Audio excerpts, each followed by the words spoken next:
रुकने के लिए। कहाँ हो तुम लोग? हेलो, हाँ पीछे मुड़। हाँ ठीक है, मैं आ रही हूँ।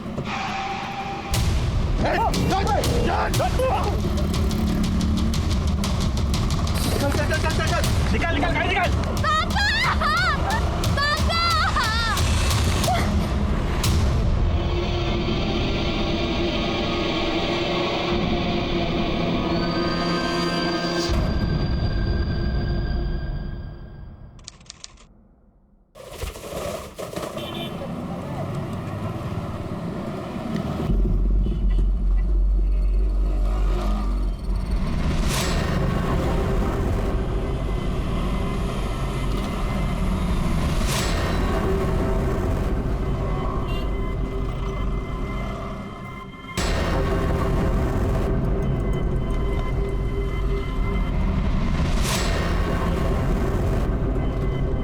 एक चाय देना भाई साहब।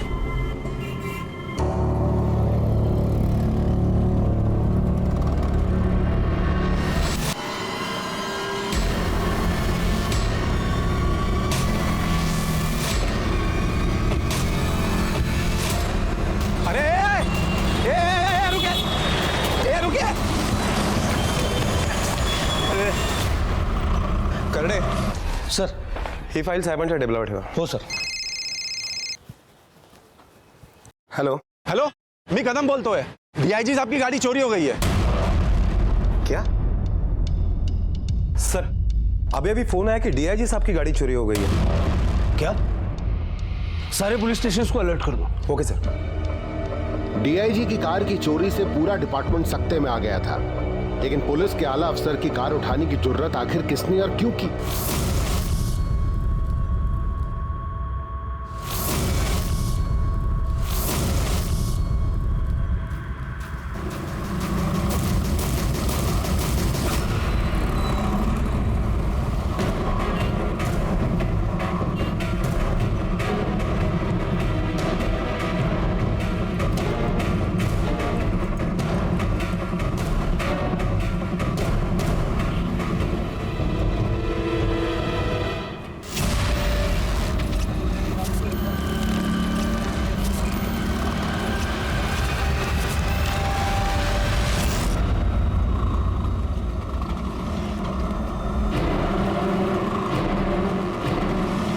पोचले.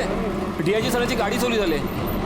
अरे ही गाडी आता 10 मिनिटापूर्वी गेली. हे कांबळे गाडी पुढे घे.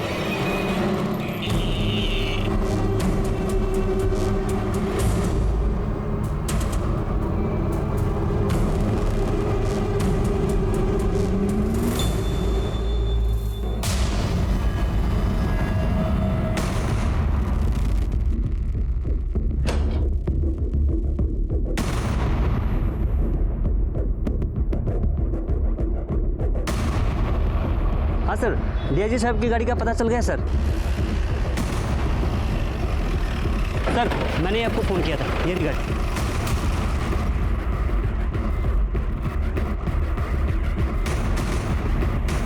पता चला कौन ले गया ये गाड़ी यहाँ पे? नहीं सर, मैंने आसपास के लोगों से पता किया, लेकिन किसी को कुछ नहीं पता इस गाड़ी के बारे में.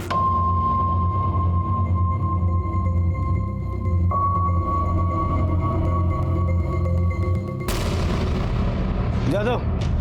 हाँ सर.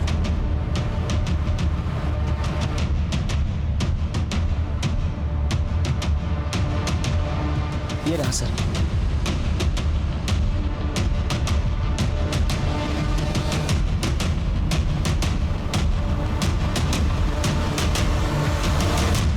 ये दोनों कौन है? पता नहीं सर, हमेशा आते जाते रहते हैं. सर ये घर भी अजीब है और घर के लोग भी अजीब है. हमेशा इस घर में कुछ ना कुछ होता ही रहता है.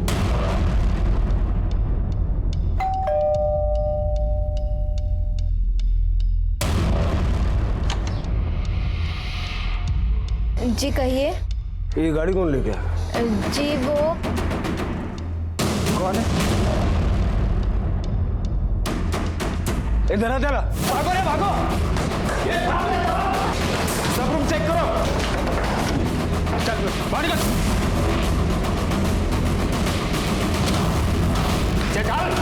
चल रे चल.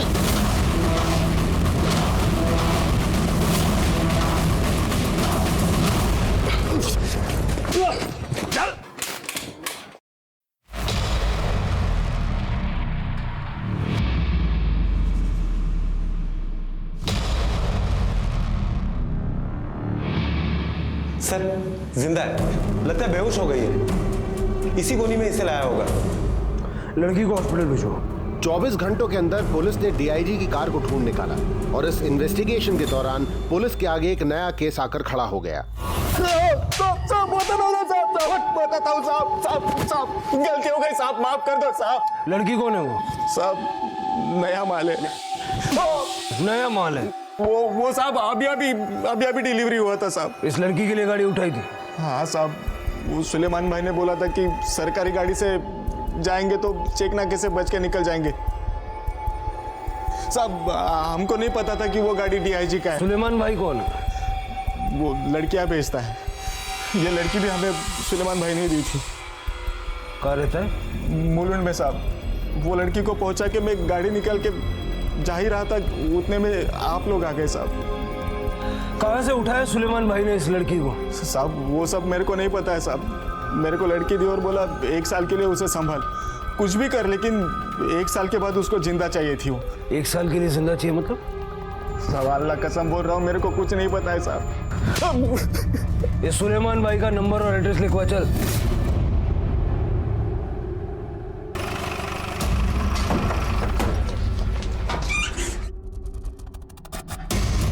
सर यहाँ तो ताला है।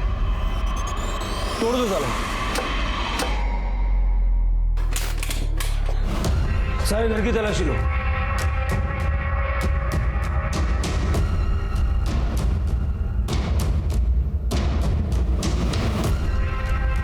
सर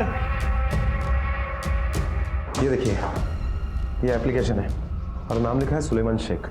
ये फोटो सारे पुलिस स्टेशन में सर्कुलेट कर दो और ये नंबर ट्रैकिंग पे डाल दो। Excuse me sir. Hello. Okay sir, hospital से फोन था, उस लड़की को होश आ गया है। अब कैसी हो? लड़की को उन लोगों ने बेहोशी का इंजेक्शन दिया था। डोज बहुत ज़्यादा था, उसकी जान भी जा सकती थी, इसीलिए इतनी देर तक बेहोश थी।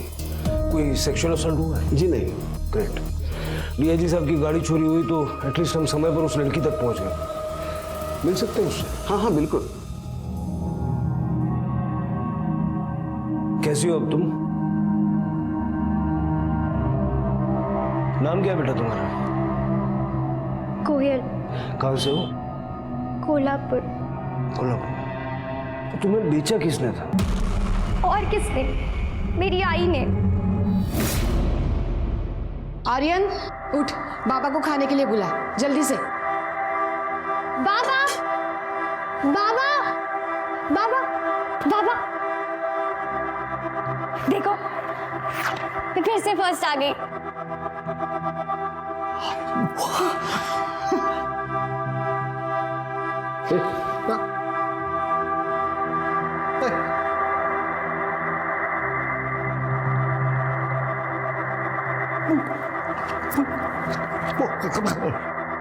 सही तो कह रहे हैं बाबा, देखना एक दिन मैं बड़ी सी ऑफिसर बनूंगी और तू मेरे ऑफिस में ना प्यून रहेगा।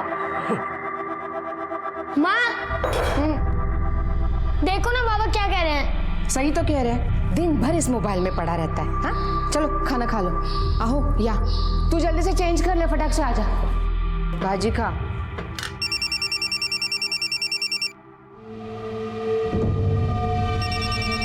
कुछ लाऊं तुझे?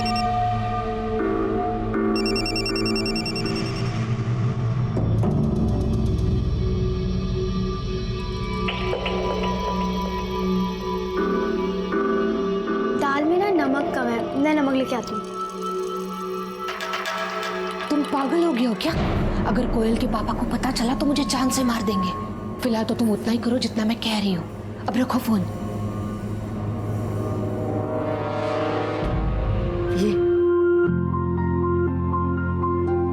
ये देखो केक। ये ले, पसंद आया तुझे केक? हाँ। मुझे पता था तुझे चॉकलेट पसंद है, इसलिए चॉकलेट लाया।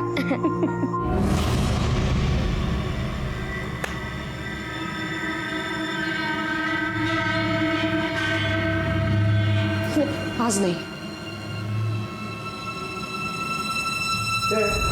अरे दादा, आम्ही आर्यनला विश करायला आलो। हम भी कोई मरे नहीं जा रहे थे तेरे से मिलने के लिए, इधर काम से आए, काम की बात करने आए, समझा?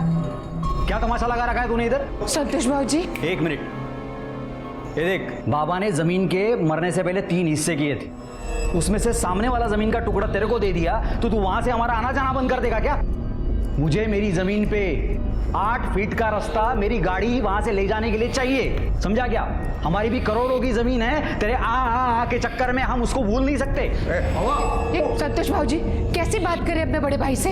वही नहीं, आपल्या नवऱ्याला जरा समजावून सांगा मग, जो हमारी जमीन पे नाक की तरह कुंडली मार के बैठा है। चुप रहे, चुप। ऐसे कैसे बात कर सकते हैं आप पापा से? नहीं देंगे हम आपको जाने का रास्ता, उड़ के जाइए अपने प्लॉट में। और हम क्यों सोचे आपके बारे में? आपने सोचा था दादा दादी के बारे में, कितनी तकलीफ सही है उन्होंने। इतने भर की नहीं है तू, और जबान तेरी गज भर की। अपने बाप के लिए टर्टर करना बंद कर, चल बाजू बैठ। अरे क्या कर रहे हो? क्या कर रहे हो? काय करते तुम ये? देख लिया इसको, हैं? खाली नाम का बड़ा भाई है ये। तू बोला इसलिए मैं इधर आया, और हमको घर के अंदर तक नहीं लिया इसने। ये ऐसे सीधे सीधे मानने वाला नहीं है, तेरे को तो मैं दिखाऊंगा। भाई ने साला तू दादा तुझं निकाल, अरे दादा तुझं निकाल, भांडू नका।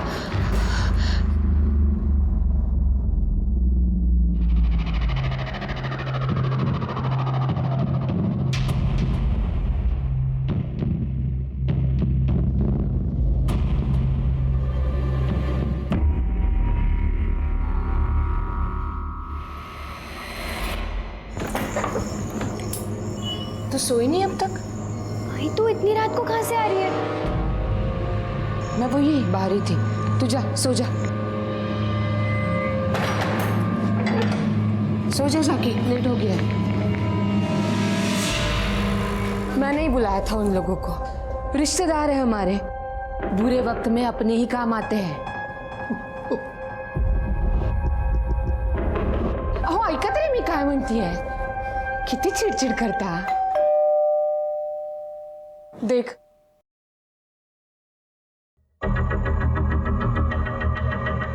ये चला। ये क्या कर रहे हैं आप? यहाँ क्या कर रहे हैं? अपने भाई पर हमला किया है इन्होंने।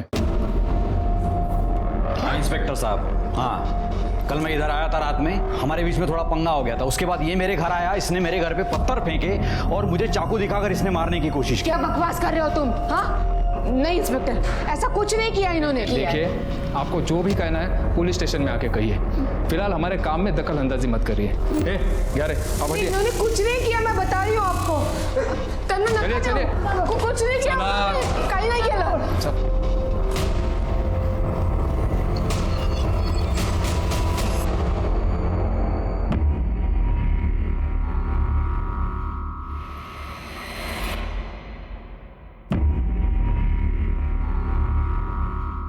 साहब वो घर पर ही थे।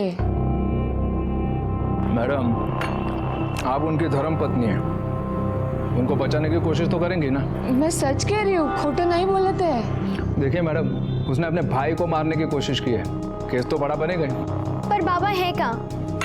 बेटा तुम्हारे बाबा हवालात में हवा खा रहे हैं। मुझे उनसे मिलना है। अभी तुम बहुत छोटी हो, ये सब कानूनी मामला है, तुम्हें समझ में नहीं आएगा। मैडम, हमें और भी बहुत सारे काम हैं, आप आइए। साहब कुछ ले देकर ये सारा मामला ठीक कर दो ना। क्या बोल रहे हैं आप? क्या बोल रहे हैं आप? मैं रिश्वत खाने वाला लगता हूँ? नहीं साहब। तो क्या बोल रहे हैं आप? देखिए मैडम, जो भी होगा कानूनी प्रोसीजर से होगा। आप एक काम करिए, बेल लेके आइए, छोड़ देंगे। साहब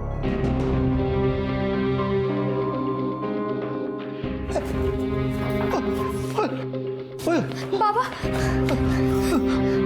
बाबा आप कैसे हैं? बाबा ये लोग आपको क्यों नहीं छोड़ रहे? मैं जानती हूँ आपने कुछ नहीं किया है। क्या हो रहा है इधर? क्यों शोर मचा रहे हो? चलो निकलो यहाँ से। बाबा चलो, अरे चलो यहाँ से। काय झालं रे? बघ काय झालं? अरे चलो यहाँ से, बोली ना मैं। हे लड़की, यहाँ क्यों आई? यहाँ बगैर इजाजत के आना मना है, ये पुलिस स्टेशन है, घर नहीं। चलो जाओ यहाँ से। मैं बाबा को छोड़ के नहीं जाऊंगी। जाओ यहाँ से, नहीं तो बाबा की तरह अंदर कर दूंगा। नहीं, बाबा ले जाओ इसे। चल बेटा चल। निकलो। आई मैं बाबा को छोड़ के नहीं जाऊंगी, प्लीज। आई वो बाबा। और तुम लोग आइंदा ध्यान रहे, जाओ।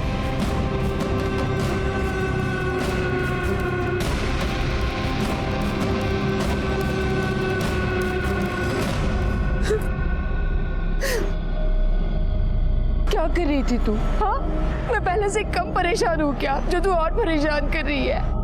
मत कर, समझता नहीं तुझे। मैडम, आपको अपने पति की बेल करवानी है क्या? हो, मेरे पास ना एक वकील है मैडम, अच्छा वकील है, अशफाक खान नाम है उसका। कार्ड देता हूँ मैडम, फोन करिए उसे, बेल 100% हो जाएगी। मेरे पति ने कुछ नहीं किया है। देखिए, आप फिक्र मत कीजिए, आपके पति की बेल हो जाएगी। आप रिलैक्स हो जाइए, बैठिए और मुझे डिटेल में बताइए। बैठिए। वकील अंकल ने बाबा की बेल भी करवा दी थी। सब बहुत खुश थे। माँ ने बाबा को छुड़ाने के लिए दिन रात एक कर दिए थे। मुझे लगा कि मैं ही गलत समझ रही हूँ। माँ सच में बाबा से बहुत प्यार करती है, लेकिन फिर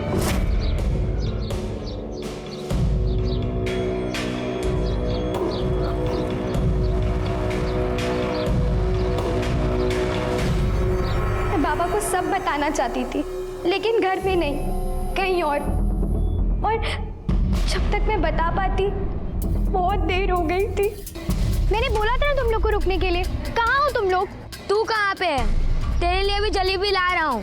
हाँ, मुझे भी पापा से बात करनी थी। अच्छा, हेलो, हाँ पीछे मुड़। हाँ ये हाँ ठीक है, मैं आ रही हूँ। आ रही है आपकी लाडली।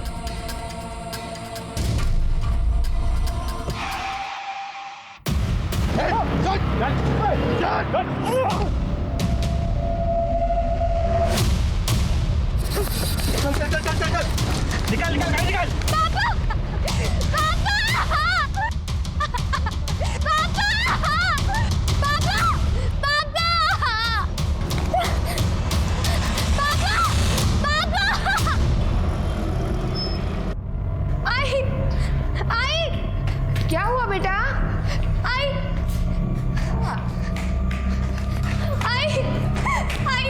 क्या हुआ? इतनी घबराई हुई क्यों है? क्या हुआ? बाबा और आर्यन को कोई उठा के ले गए। क्या? हेलो? तेरा बेटा और तेरा पति हमारे पास है।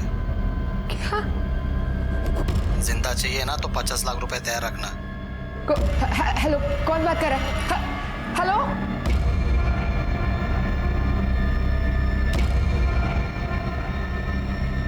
क्या किया आपने पापा के साथ? क्या बोल रही है तू? ज्यादा नाटक मत करिए। बहुत दिनों से देख रही हूँ मैं। किसके साथ चक्कर चल रहा है आपका? कौन? क्या कहा तूने? हाँ? और ये सब कुछ तेरे दिमाग में आया भी कैसे? देख बेटा, जो तू सोच रही है वैसा कुछ नहीं है। तेरी कसम, मैं तुझसे, तेरे बाबा से और तेरे भाई से बहुत प्यार करती हूँ। ये सब दिमाग में से निकाल दे। और तू परेशान मत होना। हाँ? मैं तेरे बाबा को और आर्यन को कुछ नहीं होने दूंगी। हमारी मदद करने वाला कोई भी नहीं था, इसीलिए आई वकील अंकल के पास गई। मुझे समझ में ही नहीं आ रहा है कि मैं क्या करूं। ऐसा कोई भी नहीं है कि जिससे मैं मदद मांग सकूं। हो सकता है ये सब दो भाइयों ने किया हो सकता क्या सर? मैं जानती हूँ, ये पुष्कर चाचा और संतोष चाचा ने मिलकर किया है। मुझे लगता है हमें पुलिस के पास जाना चाहिए। नहीं, पुलिस के पास नहीं। अगर हम लोग पुलिस के पास जाएंगे तो मुझे डर है कि वो इन्हें और आर्यन को कुछ कर ना दे। रागिनी जी, आपसे 50 लाख रुपए मांग रहे हैं। आप कहाँ से लाएंगी इतने पैसे? इनकी जमीन बेच देंगे। कानून आपको इजाजत नहीं देती। अगर कोई आदमी जिंदा है तो उसके प्रॉपर्टी या जमीन आप ऐसे ही नहीं बेच सकते। कंसर्न लेटर पे उस आदमी की साइन लगती है। गांव में मेरी जमीन है, अगर उसे बेच देंगे ना कुछ पैसे तो आ ही जाएंगे। उस जमीन के पेपर से आपके पास? हाँ है। ये लो 30 लाख रुपए। 30 लाख दिलीप? अरे जमीन कम से कम 70 लाख की है, 50 लाख तो आने चाहिए। देखो अशफाक भाई, अभी मेरे पास 30 लाख रुपए, चाहिए तो ले लो। अरे तुम समझ नहीं रहे। हमें चलेगा।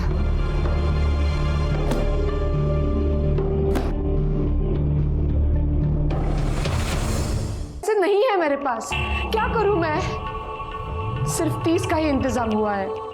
माँ के कहने में वो 30 में मान भी गए थे, और उन्होंने जहाँ पैसे रखने को बोला था वहाँ पे माँ गई भी पैसे रखने, और उन्होंने कहा कि बाबा और भाई हमें उसी जमीन में मिलेंगे जिस जमीन की वजह से सारी लड़ाई थी। और जब हम लोग वहाँ पहुंचे तो आर्यन!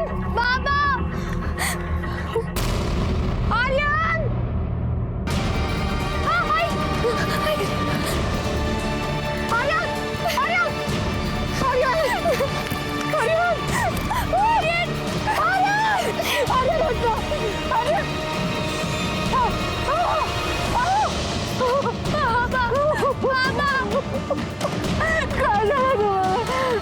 क्या हो गया बाबा को? बोलो उठने के लिए। उठाना।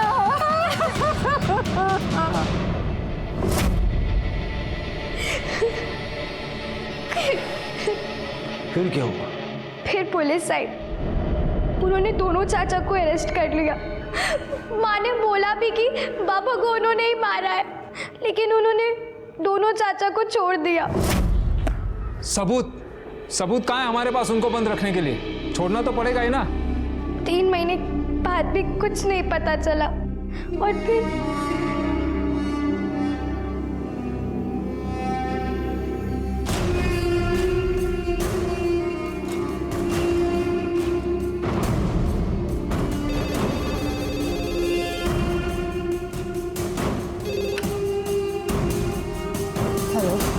तेरी बेटी बहुत जवान हो गई है, उसका घर से निकलना बंद कर दिया।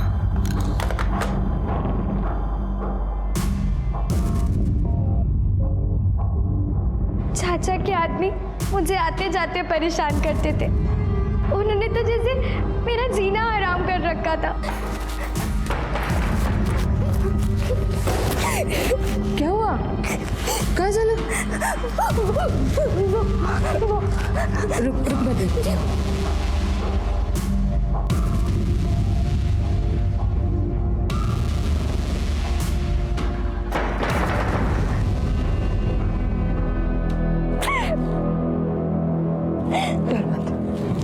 अब हम लोग यहाँ पे नहीं रहेंगे। हाँ, फिर माँ ने मुंबई आने का डिसीजन लिया।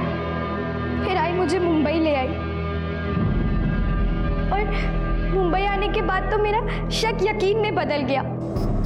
भाई को तो जैसे सारी चीजों से आजादी मिल गई थी। वो चुप चुप कर किसी से मिलने भी जाती थी।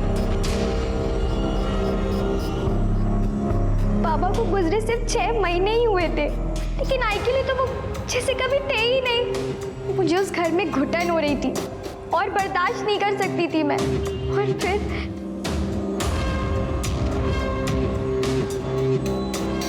क्या चल रहा है आपका? माँ, मैं इतनी छोटी नहीं हूँ कि मुझे कुछ समझ में ना आए। तुम तो गलत समझ रही है कोयल। मैं कुछ गलत नहीं समझ रही हूँ, सब पता है मुझे। आप बन ठन कर जाती है और कार में किसी से छुप छुप कर मिलती हैं। तू जैसा समझ रही है वैसा कुछ नहीं है कोयल। नहीं माँ, अब आपके इन छोटे आंसुओं का मुझ पे कोई फर्क नहीं पड़ेगा। मुझे हर बार लगता रहा कि मैं गलत हूँ और मेरी माँ सही है। अब तो मैं दावे के साथ कह सकती हूँ कि बाबा और आर्यन को आप ही ने मरवाया है। मैंने नहीं मारा है उन्हें। मैं कुछ नहीं सुनना चाहती माँ। कोयल मेरी बात तो सुन। मैंने तो सोचा था उस घर में कभी कदम भी नहीं रखूंगी, लेकिन फिर मुझे कुछ समझ ही नहीं आ रहा था। मैं बहुत डर गई थी, इसीलिए मैं घर वापस चली गई।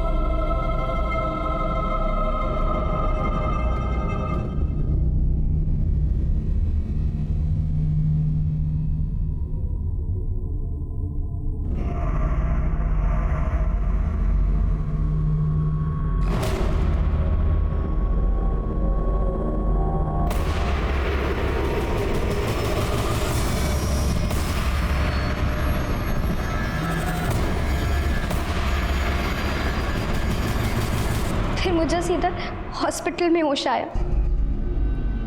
मेरे को लड़की दी और बोला 1 साल के लिए उसे संभाल, कुछ भी कर, लेकिन 1 साल के बाद उसको जिंदा चाहिए थी वो। लेकिन ये तुम्हारी माँ ने 1 साल के लिए बेचा, ये क्या है ये? वो औरत अपने फायदे के लिए कुछ भी कर सकती है।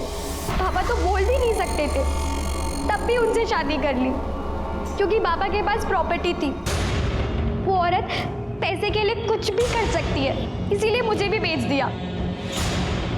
तुम्हारी एज कितनी है? 17 साल। इसका स्टेटमेंट ले लो और घर का पता ले लो और स्टेटमेंट पे इसके साइन ले लेना। Okay sir. बेटा आराम करो।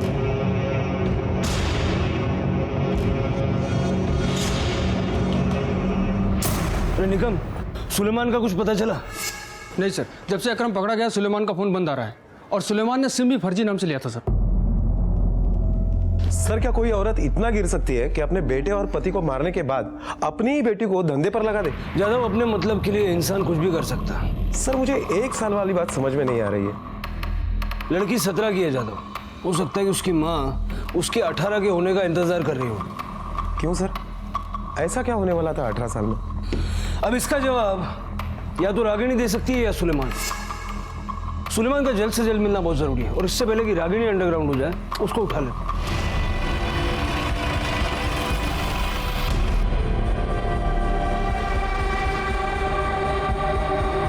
देखो अंदर जरा। सर यहाँ पे तो नहीं है। ऊपर देखते हैं।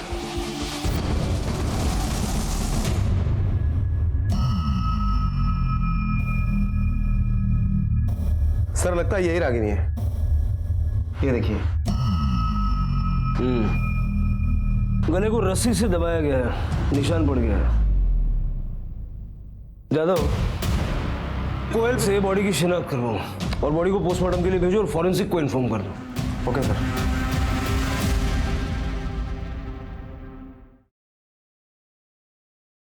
ये वही औरत है जिसे मैं आई कहती थी।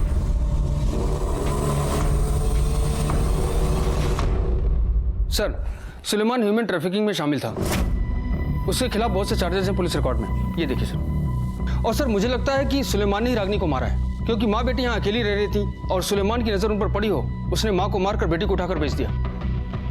सर रागिनी की पोस्टमार्टम रिपोर्ट आ गई है। पोस्टमार्टम रिपोर्ट के मुताबिक रागिनी की मौत 10 तारीख को रात को 8 बजे से 12 बजे के बीच में हुई है। रस्सी जैसे चीज से उसका गला दबाया गया, जिस वजह से उसकी विंड पाइप चोकअप हो गई और उसी में उसकी मौत हो गई। सर घर पर भी किसी के उंगलियों के निशान नहीं मिले। हो सकता है कि कातिल ने सारे उंगलियों के निशान मिटा दिए हो। हाँ, लेकिन मेन डोर पर किसी के उंगलियों के निशान मिले। सुलेमान के फिंगरप्रिंट्स रिकॉर्ड पे हैं? नहीं सर। मुझे कोयल पे शक है, वो भी मार सकती है। गुस्से में तो वो थी ही, क्योंकि उसे लगता है कि रागिनी ने उसके बाप और भाई को मरवाया। हो सकता है सर। अगर कोयल ने रागिनी को मारा है तो मारने के बाद कोयल भाग गई हो और उसी में वो सुलेमान के चपेट में आ गई। जब हमने उससे पूछा तो उसने झूठी कहानी बताई कि माँ ने ही उसे बेचा। सर कोयल की फिंगरप्रिंट मैच करके देखें। निकम त्याने कहाँ होना रहे, वो तो कोयल का ही घर है, उसके तो फिंगरप्रिंट्स वहां पे मिलेंगे, उससे हम कुछ साबित नहीं कर सकते। और कोयल के दोनों चाचा संतोष और पुष्कर वो भी कर सकते हैं। पहले विमल और आर्यन को मारा और अब रागिनी और कोयल को रास्ते से हटा दिया तो सारी जमीन उनकी। हाँ सर, लेकिन फिर वो कोयल को जिंदा क्यों छोड़ेंगे? धंधे में डाला था उसको। वहां की जिंदगी मौत से बदतर होती है। अगर हम वहां तक नहीं पहुंचते तो कोई चांस नहीं था कोयल जिंदगी भर वहां से बाहर निकल पाती। सर लेकिन हमें रागिनी के प्रेमी को भी नहीं भूलना चाहिए, वो भी तो ये सब कुछ कर सकता है। कर सकता है। ये केस बहुत उलझा हुआ है। निगम सर, रागिनी के कॉल डिटेल्स और लोकेशन निकलवाओ। कोयल का कहना है कि वो उस आदमी से रेगुलरली मिलती थी और उसके साथ कहीं जाती थी। बता करो कहाँ जाती थी और किससे मिलती थी। और संतोष और पुष्कर की कॉल डिटेल्स और लोकेशन भी निकलवाओ। देखो उनमें से तो कोई यहाँ नहीं आया था। जी सर। और आगे की कहानी जानने के लिए यादव हमें जाना पड़ेगा कोल्हापुर।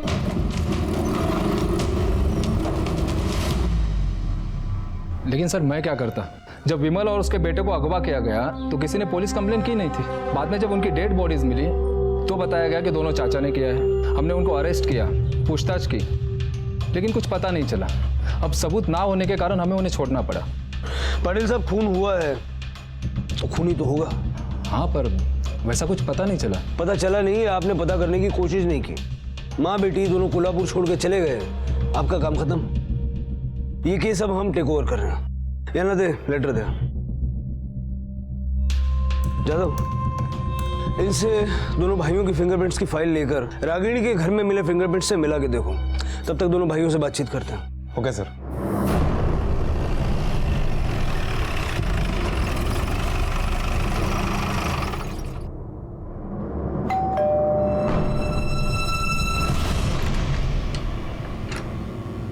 बोला क्या काम है? आपकी भाभी रागिनी का खून हो गया है। बार बार उन दोनों के साथ कुछ होता है, पुलिस हमारे पीछे पड़ जाती है। अरे हमने कुछ नहीं किया है साहब। मैं मानता हूँ कि हमारे बीच में झगड़ा था। मेरा दादा बचपन से ही गूंगा था, इसके लिए माँ बाप ने कुछ ज़्यादा ही लाड़ प्यार करके उसको रोड साइड वाली ज़मीन दे दी थी। ये भी नहीं सोचा कि उसकी जमीन के पीछे हम दोनों भाइयों की भी जमीन है। दादा ने उसकी जमीन से हमारा आना जाना बंद कर दिया, रास्ता ही बंद कर दिया। अब आप ही बताइए, जब आदमी के पास रास्ता ही नहीं है अपनी जमीन तक कैसे पहुंचेगा वो? करोड़ों की जमीन थी हमारी। तो जमीन पे रास्ता बनाने के लिए अपने भाई के परिवार को रास्ते से हटा दिया। ऐसा मैंने कुछ नहीं किया साहब। दिल में मेरे बहुत बार आता कि मैं दादा को मार ही डालूं, लेकिन वो वहीनी के बारे में सोच के मैंने वैसा किया नहीं। क्यों? वो अच्छी औरत थी साहब, वो तीनों भाइयों के बीच में दोस्ती बनाकर रखना चाहती थी। हे वक्त दादा, आर्यन सा वाड़दिवस है। रागिनी वहीनी ने बोला है कि एक बार घर पे आ जाओ और अच्छे से बात कर लो। वो अपनी जमीन पे गाड़ी जाने के लिए रास्ता दे देंगी। मैं गया था साहब आर्यन के बर्थडे में, सोच के कि सुलह हो जाएगी, लेकिन दादा ने बेइज्जत करके हमको घर से निकाल दिया था। और अगले दिन तुमने झूठी कंप्लेंट करके अपने दादा को अंदर करवा दिया। नहीं साहब, झूठी कंप्लेंट नहीं थी, वो सच में मेरे घर पे आया था। उसने मेरे घर पे पत्थर फेंके थे, चाकू दिखाकर मुझे मारने की कोशिश भी की थी उसने। ये तेरे दादा के मोबाइल लोकेशन का रिकॉर्ड है। इसके हिसाब से वो उस दिन अपने घर पर ही था। वो तो उस दिन मोबाइल अपने घर पे ही छोड़ के आया था साहब। अच्छा, तेरे सामने वाला बंगला किसका है? मोहिते का ना? उसका सीसीटीवी फुटेज हमने चेक किया। उस रात ना विमल तेरे घर आया था, न किसी ने पत्थर फेंके थे। अब सच बोलेगा तो फायदे में रहेगा। मैं सच ही बोल रहा हूँ साहब। ऐसे नहीं मानेगा ये। क्या रिमांड रूम में गया? नहीं, एक मिनट साहब, एक मिनट साहब। मैं सच बता रहा हूँ साहब। मैंने झूठा केस बनवाया था, मैं मानता हूँ, लेकिन मैंने उसका खून नहीं किया साहब। मैं बहुत गुस्से में था, इसलिए मैंने केस बनवाया था। रागिनी और पुष्कर के बीच में कुछ था? नहीं साहब, कुछ नहीं। पक्का? हाँ साहब।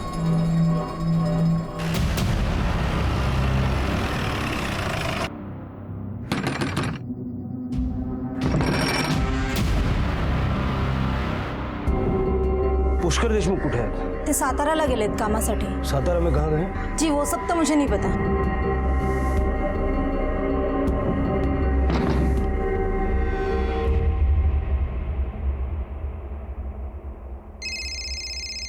हेलो सर, दोनों भाइयों की कॉल डिटेल्स आ गई है। संतोष मुंबई नहीं आया था, लेकिन पुष्कर के फोन की लोकेशन उस दिन रागिनी के घर की है।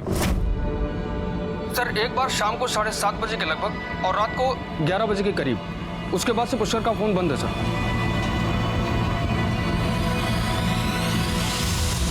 सर, रागिनी के घर पर जो फिंगरप्रिंट्स मिले थे, ये उसकी रिपोर्ट। सर, इस रिपोर्ट के मुताबिक पुष्कर के फिंगरप्रिंट्स के साथ ये रिपोर्ट मैच कर रही है। सर, इसका मतलब है कि पुष्कर ने ही रागिनी को मारा और अब चूहे की तरह बिल में छुपा है। तो खोद के निकालो उसे। उसकी फोटो सारे पुलिस स्टेशन में सर्कुलेट कर दो। जी सर। सर, और एक बात पता चली है, जब से रागिनी कोल्हापुर से मुंबई गई है, उसने कोल्हापुर का नंबर बंद करवा दिया और मुंबई में एक नया नंबर ले लिया। इस नए नंबर से पुष्कर के टच में थी? सर, जब तक वो कोल्हापुर में थी तब तक वो पुष्कर के टच में थी, लेकिन जब से वो मुंबई गई है, पुष्कर के साथ उसका कोई कांटेक्ट नहीं है। और कोई नंबर है जिससे अक्सर बात करती थी? जी सर, एक नंबर मिला है किसी आमन राव के नाम पर, लेकिन जब हमने इंक्वायरी की तो वो फर्जी नंबर निकला। वो मुंबई में एक्टिवेट था। मतलब कोल्हापुर से जाने के बाद किसी के टच में नहीं थी ना सर? अशफाक खान के नाम। उसका वकील? जी सर। सर, यकीन नहीं हो रहा है, रागिनी जी का कत्ल हो गया। आप तो जानते होंगे ना उन्हें? हाँ, मैंने उनके शोहर की बेल करवाई थी। 2-3 बार उनके घर पे भी गया था खाना खाने के लिए। इतनी ज्यादा जान पहचान कि मुंबई जाने के बाद भी रागिनी आपसे देर तक बातें करती थी? सर, वो मेरी क्लाइंट है। वो अपने नाम की जायदाद, जमीन जो थी उनकी, वो बेचना चाहती थी, इसलिए मुझे बार बार फोन करती थी कि कोई अच्छा बायर ढूंढ ले और वो जमीन बेच दे। अच्छा नहीं हुआ रागिनी जी के साथ। सर, मैंने वार्न किया था लोकल पुलिस को और उनको बताया भी था। क्यों झूठे केस में फंसा रहे इन्हें? हाँ, भाई है आपके। कौन सा भाऊ? मैं कोई भाई नहीं जानता। हमारी करोड़ों की जमीन आज कौड़ियों की हो गई है। जाओ जाके उसको बोल दो कि हमें रास्ता दे दे। अगर नहीं माना तो आगे जो भी होगा उसकी जिम्मेदारी दादा की होगी। नहीं बताएगा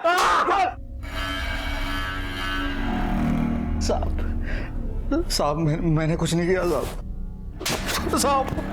तूने और तेरे भाई ने मिलके मारा है? नहीं साहब, मैंने सिर्फ गुस्से में आके धमकी दी थी साहब, मैंने नहीं मारा। हो सकता है पुष्कर ने किया हो।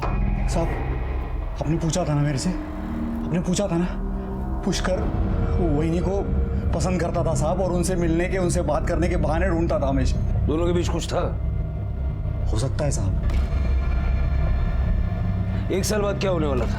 1 साल बाद पता नहीं साहब मेरे को।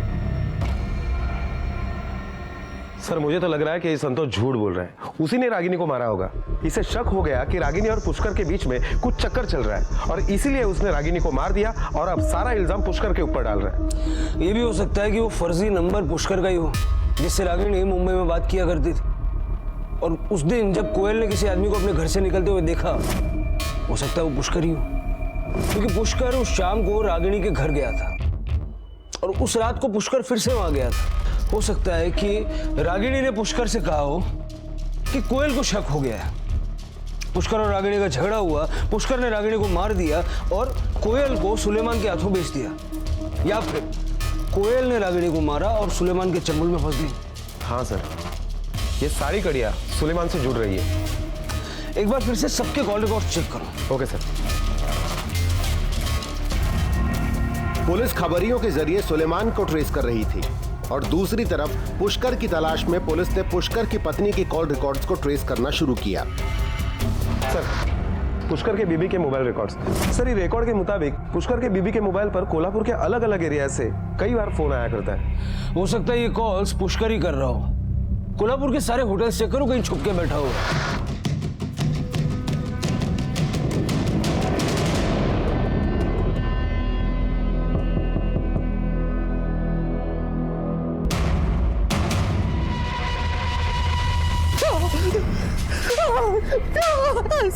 क्या चुपचाप कर रहा हो? क्या चल रहा था तेरे रागिनी के साथ? सब कुछ नहीं साहब, वो भाभी थी मेरी। तेरे कॉल रिकॉर्ड्स हैं हमारे पास। बहुत लंबी चौड़ी बातचीत करता था साहब। वो सिर्फ जमीन के सिलसिले में बात हो रही थी। आज आर्यन का बर्थडे है, इनका मूड भी अच्छा है, तुम आके बात कर लेना। हाँ?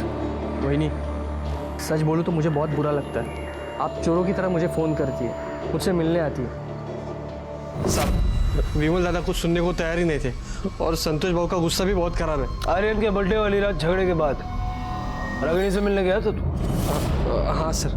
वही नहीं, दादा ने ये ठीक नहीं किया। संतोष भाव बहुत भड़का है, वो कुछ तो भी गलत करने वाला है। तू संभाल लेना। मैं कुछ नहीं कर सकता वही। सुना, तू कुछ कर ले, संभाल ले। कुछ नहीं कर सकता वही नहीं, जाने दो मुझे। तू सोई नहीं अब तक? तो रागिनी ने तुझे विमल को झूठे केस में फंसाने से रोका था, या उसी के कहने पे तुम दोनों भाइयों ने मिलकर विमल को फंसाया था? नहीं नहीं साहब, वही नहीं, दादा को क्यों फंसाएगी? क्यों? उसके बाद भी वो तुझसे मिलती नहीं थी? एक ही बार मिली थी साहब, बहुत दुखी थी। इन पर झूठा इल्जाम लगा के क्या मिला तुम लोगों को, बता। मैं तुम तीनों भाइयों में दोस्ती करवाना चाहती थी और तुम लोगों के। लेकिन वही नहीं, संतोष भाव का गुस्सा आप जानती हो ना। अरे लेकिन इस गुस्से से क्या हासिल हुआ? काळजी करू नका वही नहीं, सब ठीक हो जाएगा। अच्छा, तो रागिनी ने तुझसे मिलना बंद कर दिया तो तूने विमल और आर्यन को अगवा किया और मार दिया? नहीं साहब, मैंने उन्हें नहीं मारा। क्यों, तेरा और रागिनी का चक्कर नहीं था? नहीं साहब। तेरे संतोष भैया ने बताया बहुत मजे ले लेके बातें करता था। मैं पसंद करता था वहीनी को, लेकिन वहीनी की तरफ से ऐसा कुछ नहीं था। और दादा के मरने के बाद 3 महीने के बाद वहीनी कोयल को लेके गायब हो गई, तो और किसी को पता ही नहीं चला कि वो कहाँ चली गई, सिवाय तेरे, क्योंकि तू मुंबई के फर्जी नंबर से उसके साथ बातें करता था। नहीं साहब, मैं भाभी से बात नहीं करता था। देख बेटा, तेरा सारा चिट्ठा है हमारे पास। तू ये बता, तू मुंबई क्यों गया था? नहीं नहीं साहब। साहब, तेरी लोकेशन रागिनी के घर की है और उसके दरवाजे पे तेरे फिंगरप्रिंट्स हैं। हाँ साहब, गया था मैं मुंबई, गया था। वनी को बहुत पसंद करता था और यही बताने के लिए मैं गया था साहब। वही नहीं, उस रात नशे में मैं अपने आप को रोक नहीं पाया साहब। वही नहीं,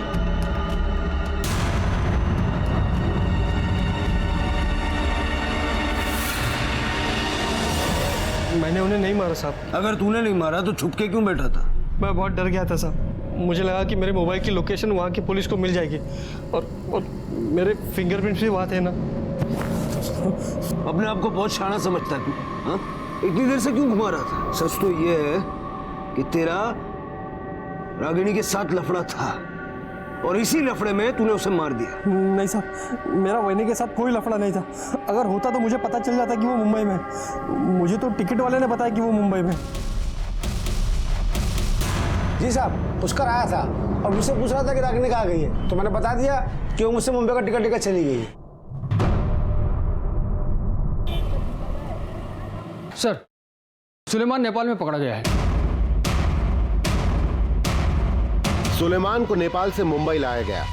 अब सारी बिखरी कड़ियों को बस वो ही जोड़ सकता था। अब बता, कहां से उठाया था कोयल को? उठाया नहीं था साहब, कोयल को बेचा था किसी ने मुझे।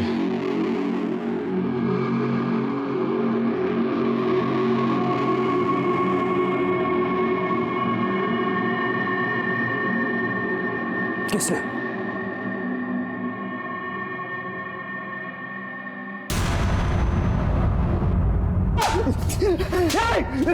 चलो उठा उठा उठा, चल बोल बोल बोल बोल बोल बोल रागिनी को कैसे मारा बोल। मैंने जब विमल की बेल की तभी मुझे पता चला।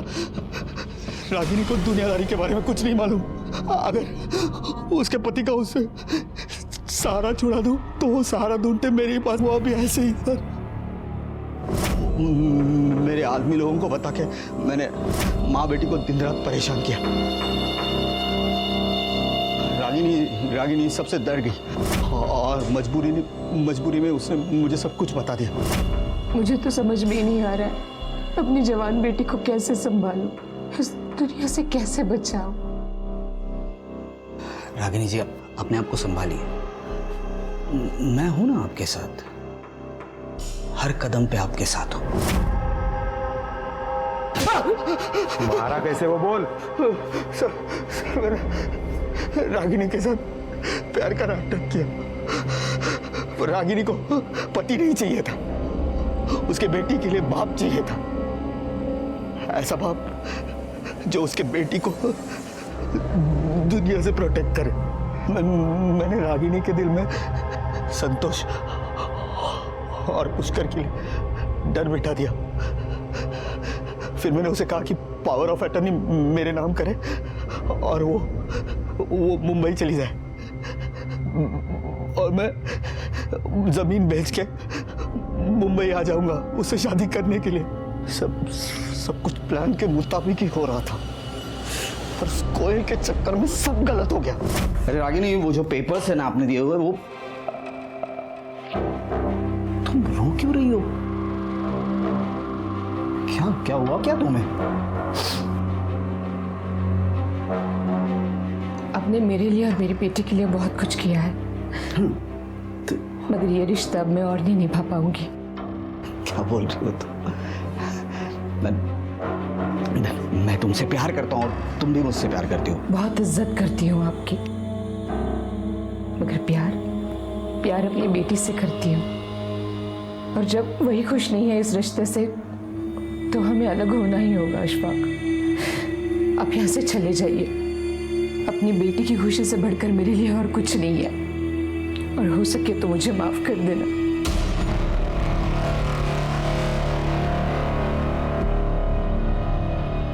चले जाइए आप। बेटी भी आ रही हो? मैंने रागिनी को मार डाला और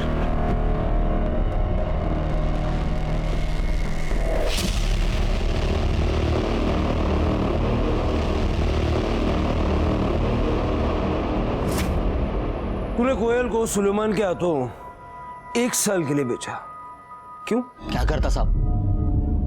कोयल 17 साल की, सोच रहा था कि 1 साल बाद उसके साथ शादी करके उसके नाम की प्रॉपर्टी मेरे नाम कर लूं। सोचा जब तक शादी नहीं हो रही है उससे कुछ कमाई कर लूं। साली किस्मत ही खराब है मेरी, किस्मत खराब। तुम्हारे बाबा के गुजर जाने के बाद तुम्हारी माँ सिर्फ तुम्हारे लिए पिता का साया ढूंढ रही थी, और उस आदमी ने तुम्हारी माँ के प्यार का गलत फायदा उठा के उसे मार डाला। तुम्हारी माँ ने कभी किसी को धोखा नहीं दिया, बल्कि जिंदगी में सिर्फ धोखे खाए। बहुत प्यार करती थी तुमसे, तुमने गलत समझा अपनी माँ को। तू जैसा समझ रही है वैसा कुछ नहीं है। तो नहीं माँ, मुझे हर बार लगता रहा कि मैं गलत हूँ और मेरी माँ सही है। अब तो मैं दावे के साथ कह सकती हूँ कि बाबा और आर्यन को